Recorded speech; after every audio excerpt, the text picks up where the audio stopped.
Salut, c'est Vincent, bienvenue dans cette nouvelle brève de l'efficacité.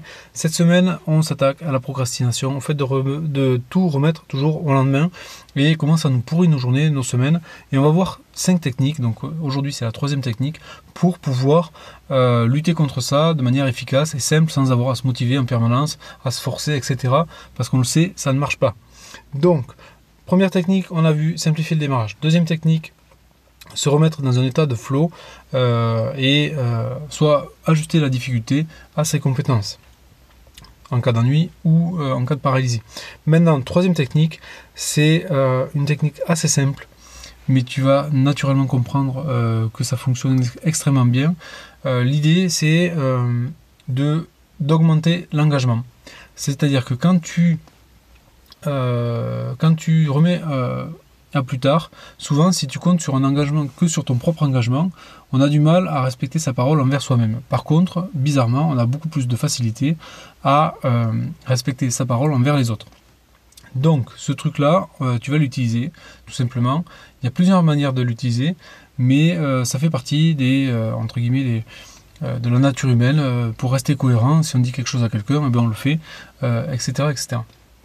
Et à partir de là, tu vas pouvoir utiliser ce truc-là pour, entre guillemets, hacker un petit peu ta motivation et le fait de vouloir démarrer et ensuite de le faire. Pour ça, la technique, elle est extrêmement simple. C'est qu'il te suffit simplement de faire un travail à deux.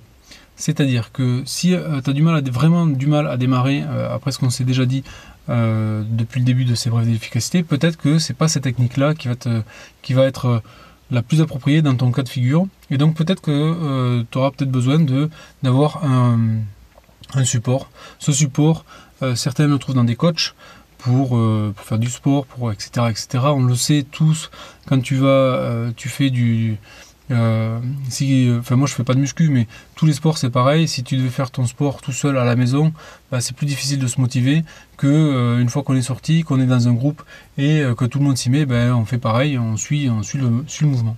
Et là c'est la même chose. Tu vas pouvoir utiliser ce phénomène là pour toi, c'est-à-dire travailler en paire avec quelqu'un. Donc tu planifies par exemple une réunion avec quelqu'un pour attaquer un sujet. Et tu fais cette réunion soit à ton poste, soit au sien. L'idéal c'est que ce soit à ton poste, comme ça quand la personne arrive, tu es bien obligé de t'y mettre. Et l'idée c'est que une fois que la personne est là, tu n'as pas d'autre choix que d'avancer et d'exécuter la tâche avec lui. Donc ça c'est tout simple, mais c'est extrêmement efficace. Donc travailler en paire, c'est une excellente stratégie pour le faire. Donc il faut augmenter l'engagement. Il y a d'autres manières de le faire. On peut faire de l'engagement public, on peut plein de choses, mais ça peut vraiment t'aider. Donc je t'invite à au moins cette semaine tester au moins une ou deux, ça va être ton défi des 5 techniques que je vais partager avec toi, de manière à ce que au-delà d'écouter ces podcasts et ces brèves de l'efficacité, ça puisse te servir au quotidien et générer des vraies compétences, et mettre ça dans un niveau conscient. C'est-à-dire qu'à un moment donné, tu vas te dire je suis en train de procrastiner, qu'est-ce que je peux utiliser comme technique? J'ai mes propres techniques, j'ai celles que m'a partagé Vincent, il y en a d'autres qui en partagent ailleurs. Tu peux aussi aller plus loin dans la description de cet enregistrement.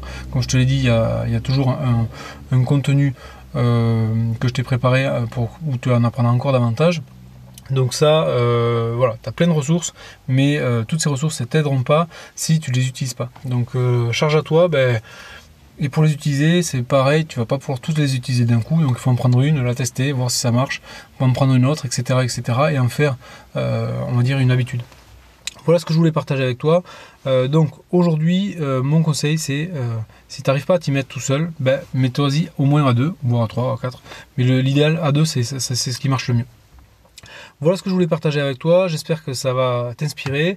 Je te laisse imaginer la différence que ça va faire pour toi si à chacune des cas où tu procrastines, tu trouves une solution qui te permette vraiment de hacker et de faire ce que tu as à faire et de plus culpabiliser jour après jour, semaine après semaine de ce que tu n'as pas fait, d'accord, et la différence de résultat que ça va faire, parce qu'une fois que tu auras fait les choses, évidemment ça crée, tu le sais comme moi, la partie procrastination, ça crée un cercle vicieux de culpabilisation, sous-estime de soi, du coup je fais pas, etc. Et là ça va créer exactement le phénomène inverse, c'est-à-dire que tu vas être motivé, tu vas réussir à faire des choses, du coup ça va t'engager à faire des choses et à trouver le bon équilibre, etc., etc.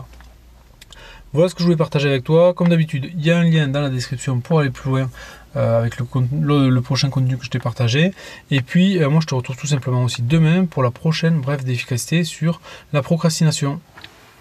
À de suite dans le lien.